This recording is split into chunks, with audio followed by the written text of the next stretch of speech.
Hi friends, இந்த வீடியோவில் நம்ம ஒரு பயனுள்ள தகவல் பற்றி பார்க்க போகிறோம். முடிஞ்ச அளவுக்கு இந்த இன்ஃபர்மேஷன் நிறைய பேருக்கு ஷேர் பண்ணி விடுங்க. நிறைய பேருக்கு இது தெரியாமலே இருக்குது. அதாவது ஒரு சொத்தினுடைய வரி ரசீது இருக்குது பார்த்தீங்களா, ப்ராப்பர்ட்டி டேக்ஸ் ரெசிப்ட். ஸோ அதில் எப்படி நேம் சேஞ்ச் எப்படி பண்ணுறது, பெயர் மாற்றம் எப்படி பண்ணுறது, அதுக்கு தேவையான ஆவணங்கள்லாம் என்னென்ன அப்படிங்கிற ஒரு பயனுள்ள தகவல் தான் பார்க்க போகிறோம்.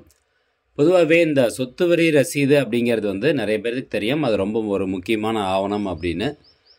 ஒரு கேஸ் இந்த சொத்து மேலே ஏதாவது ஒரு கேஸ் வருது, ஒரு கோர்ட்டில் ஒரு கேஸ் போடுறாங்க அப்படின்னா நம்மளுக்கு ரொம்ப ரொம்ப முக்கியமான ஒரு ஆவணம் என்ன அப்படின்னு கேட்டிங்கன்னா இந்த சொத்து வரி ரசீது தான். அந்த சொத்து வரி ரசீதை பொறுத்த வரைக்கும் பட்டாவிலையோ இல்லை பத்திரத்துலேயோ உரிமையாளர் பெயர் யார் இருக்கோ அதே பெயர் தான் சொத்து வரி ரசீதுலேயும் இருக்கணும். அப்போ தான் அந்த வரி ரசீது வந்து செல்லும், இல்லைனா அதை வந்து எடுத்துக்க மாட்டாங்க.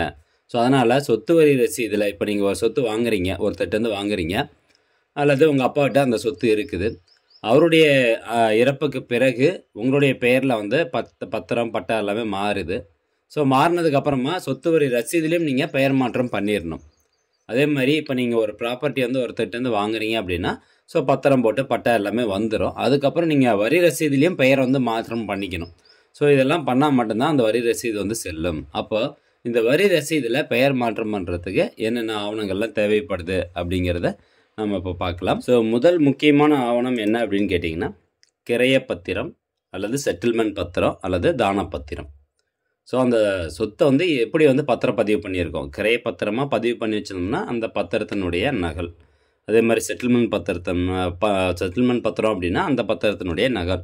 தான பத்திரம்னா அந்த பத்திரத்தினுடைய நகல். ஸோ பத்திரம் பதிவு பண்ணதுக்கான அந்த நகல். அதுக்கப்புறம் மூலப்பத்திரம் அல்லது மூலப்பத்திரத்தினுடைய நகல். மூலப்பத்திரம் ஒரிஜினல் அல்லது மூலப்பத்திரம் நகல் அப்படின்னு தான் எழுதியிருக்கேன். அதாவது மூலப்பத்திரம் அப்படின்னா தாய்ப்பத்திரம். ஸோ இந்த மூலப்பத்திரம் தாய்ப்பத்திரம் ஒரிஜினல் இல்லை அப்படின்னா கண்டிப்பாக நகல் வந்து தேவைப்படும். அண்ட் மூணாவதாக பார்த்தீங்கன்னா கடைசியாக கட்டிய சொத்து வரி குடிநீர் வரி ரசீது அவற்றினுடைய நகல் கண்டிப்பாக வந்து கேட்பாங்க.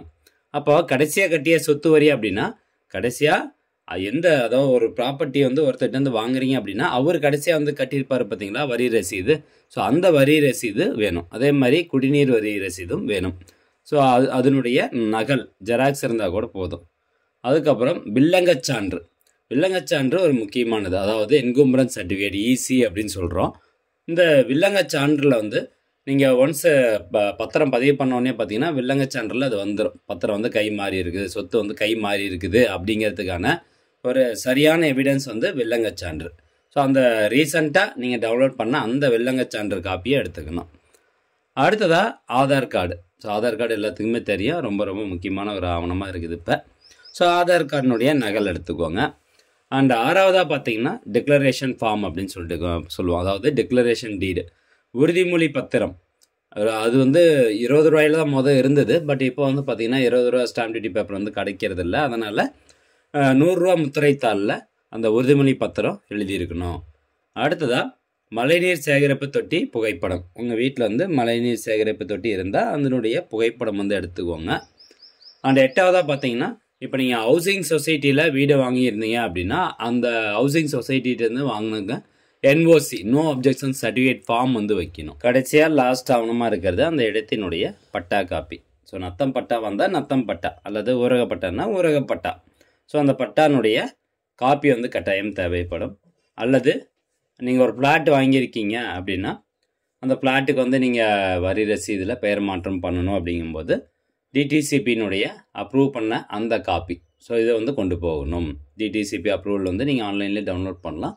ஸோ அந்த காப்பி வந்து நீங்கள் கொண்டு போயிட்டு எங்கே கொண்டு போய் கொடுக்கணும் அப்படின்னா இப்போ உங்களுடைய அந்த சொத்து இருக்கக்கூடிய இடம் வந்து எந்த பகுதியை சார்ந்தது, ஊராட்சியா நகராட்சியா மாநகராட்சியா, ஸோ அந்த பகுதியில் இருக்கக்கூடிய பஞ்சாயத்து ஆஃபீஸு.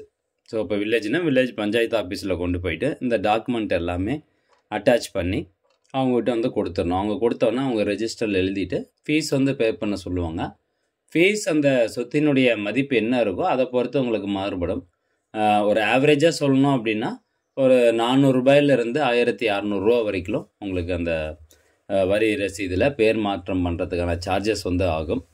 ஸோ ஒன்ஸ் நீங்கள் எல்லா டாக்குமெண்ட்டும் கொடுத்துட்டு காசு கட்டிடுவீங்க. காசு கட்டினோன்னா அந்த காசை கட்டினதுக்கான அந்த ஒரு ரசீது காப்பி வந்து கொடுப்பாங்க.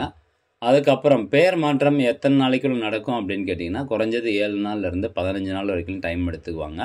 ஸோ அதுக்குள்ளே பார்த்தீங்கன்னா அந்த ப்ராப்பர்ட்டியில் உங்களுடைய நேம் வந்து ட்ரான்ஸ்ஃபர் ஆயிரும். எல்லா டாக்குமெண்ட்டும் கரெக்டாக இருந்ததுன்னா ப்ராப்பர்ட்டியில் நேம் வந்து ட்ரான்ஸ்ஃபர் ஆயிரும். இன்கேஸ் வந்து அப்பா இருக்கார், அப்பா வந்து இறந்துட்டார், இப்போ உங்களுடைய பேருக்கு வந்து பட்டா மாற்றம் பண்ணணும், வரி ரசீதில் நேம் மாற்றம் பண்ணணும் அப்படின்னா லீகல் ஏர் சர்டிஃபிகேட் வந்து தேவைப்படும். அதையும் வந்து எடுத்து வச்சுக்கோங்க, அதாவது வாரிசு சான்றிதழ்.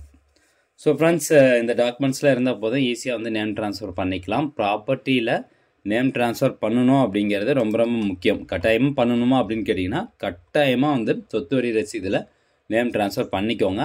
அதை வந்து நிறைய கேஸில் வந்து பார்த்திங்கன்னா இது இவருடைய சொத்தே கிடையாது அப்படின்னு சொல்லி நிறையா வந்து கேஸ் போடுவாங்க. ஸோ அந்த கேஸ் எல்லாம் உடைக்கிறதுக்கான ஒரு ப்ரூஃபாக வந்து இந்த ப்ராப்பர்ட்டி டேக்ஸ் ரெசிப்ட் வந்து இருக்குது. வரி ரசீது வந்து கன்சிடர் பண்ணுறாங்க. ஸோ அதனால் வரி ரசீது ரொம்ப ரொம்ப ஒரு முக்கியமான ஆவணம். அதில் கண்டிப்பாக நீங்கள் பெயர் மாற்றம் வந்து பண்ணியிருக்கணும். ஓகே ஃப்ரெண்ட்ஸ், இந்த தகவல் முடிஞ்சால் நிறைய பேருக்கு ஷேர் பண்ணுங்கள். மீண்டும் அடுத்த ஒரு நல்ல பதிவில் சந்திக்கலாம். நன்றி, வணக்கம்.